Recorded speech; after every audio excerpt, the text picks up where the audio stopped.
పైన సింహం, కింద నరుడు పైన సింహం అంటూ చూస్తున్నాడు అడివంతా. మరునాడు సాయంకాలం ప్రదోష వేళ అయిపోయింది, కనపడలేదు.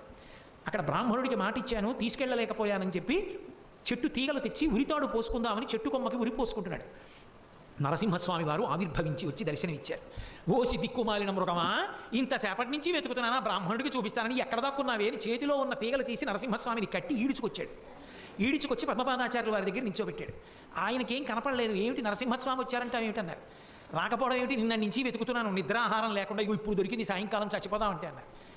ఈయనకి కనపడదు, ఆయనేమో ఇదిగో అంటారు. అప్పుడు ఆయన కనపడలేదు, మాట వినపడింది పద్మపాదాచార్యుల వారికి.